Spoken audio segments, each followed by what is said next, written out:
Hey guys! Magandang umaga! Welcome back po dito sa aking YouTube channel. At ang mainit nga po nating update na pag-uusapan ngayon ay ang mga karapatan ni Henyo Master na isa nga pong inilatag na ka-digital records para malinaw lamang din sa kabila no, kung ano ang mga karapatan ni JDL na wala po sila ka-digital records. But before that, sa mga hindi pa po nakaka-subscribe sa aking YouTube channel, maaari po ninyong pindutin ang subscribe button and notification bell para maging updated at una kayo sa mga nilalabas nating mga balita. At eto na nga, simulan po natin ang atin pong balitaan. Unahin po muna natin pag-usapan ang total live views ng TVJ after 4 hours. So, kung makikita nyo po dito, sa TVJ, official po ito, pasensya, tawag dito gray kasi mahina po yung signal ko na in-screenshot ko yan. But anyway, December 12, 2023, Itbulaga Live ng TVJ on TV5, meron po tayong 258,000 views. Ang laki, di ba? Ka-legit records. And sa TVJ official pa lamang yan. Yung TV5, ginawan ko talaga ng paraan pero hindi ko po nakuha ka-legit records. Pasensya na.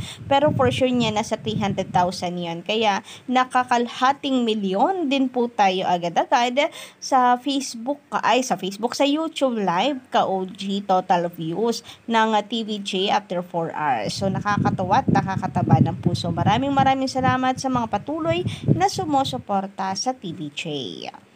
Samantala, eto po, ka-legitary cards, panay po ang post ng Kapuso Alliance Facebook page para tirahin po ang TVJ. Siyempre, nakahanap sila ng kakampi sa Rendon Labrador, kaya naman kanila pong ipinopost yan sa social media. Alam naman po natin na talagang mga bashers ng TVJ. Pero sabi nga po, wag daw paniwalaan ang mga sinasabi ng mga ito. Sabi dito, basa-basa daw sa mga TVJ supporters na may banat si motivational speaker Rendon Labrador sa TVJ. Grabe, may hahangaan na lamang po sila at hihinga ng kakampi. Hihingi ng kampe ay dito pa kay Rendon Labrador na hindi naman po magandang impluensya ayon po sa mga legit records. Isang kagaya pa raw ni Rendon Labrador. Kaya daw pala, andun din si Paulo Contis sa Tape Bulaga.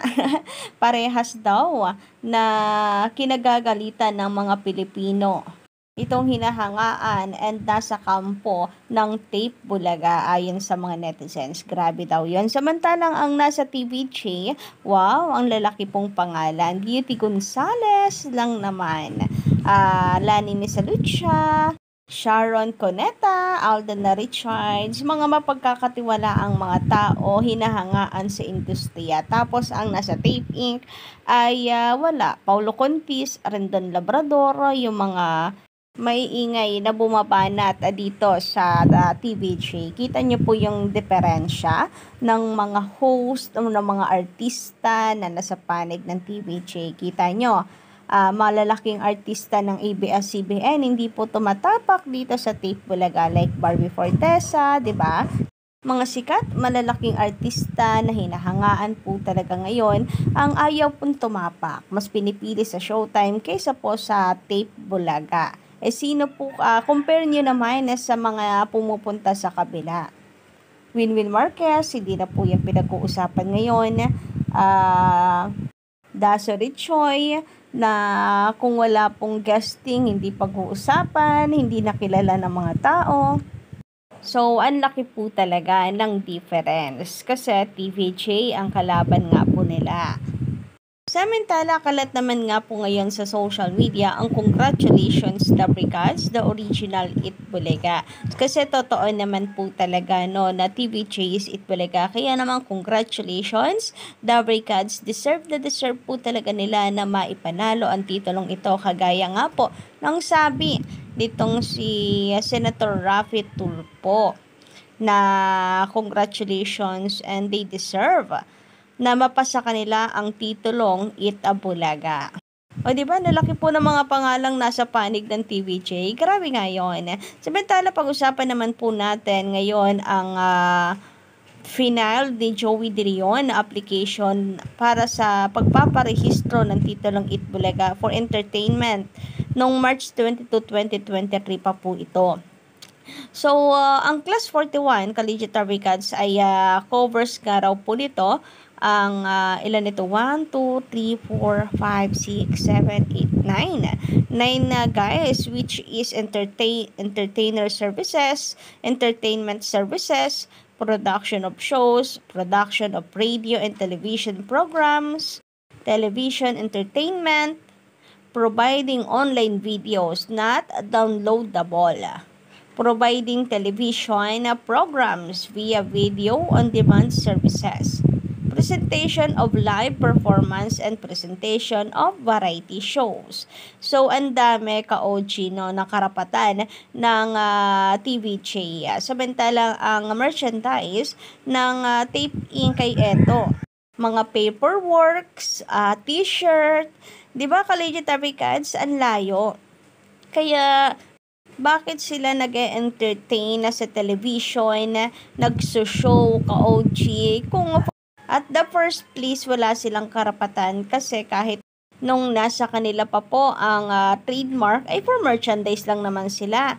Bakit nila pinagmamalaki na nasa kanila ang trademark, ay for merchandise lang naman ang kanila pong registration.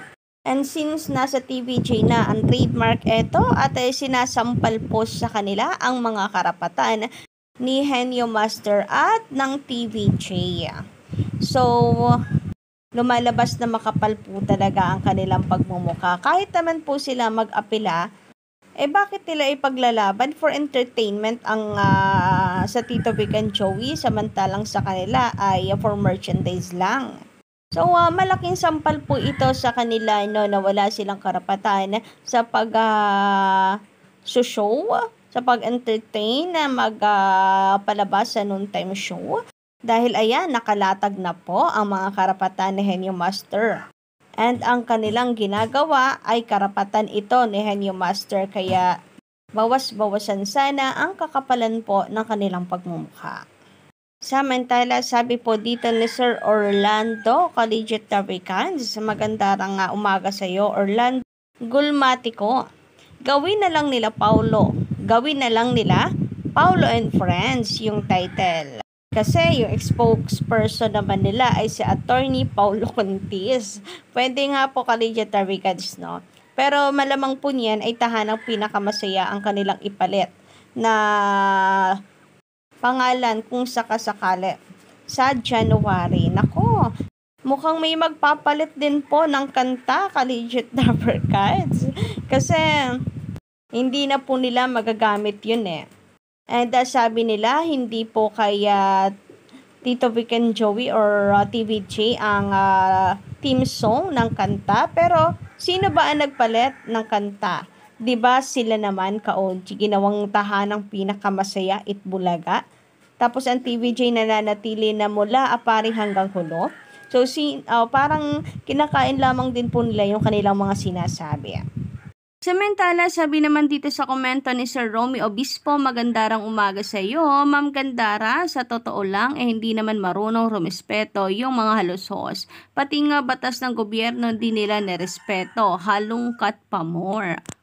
So, ayun na nga. At ngayon ay binabaliktad pa po nila ang TVJ. TVJ daw po. Nung una, bakit daw ibibigay po nila ang respeto sa TVJ?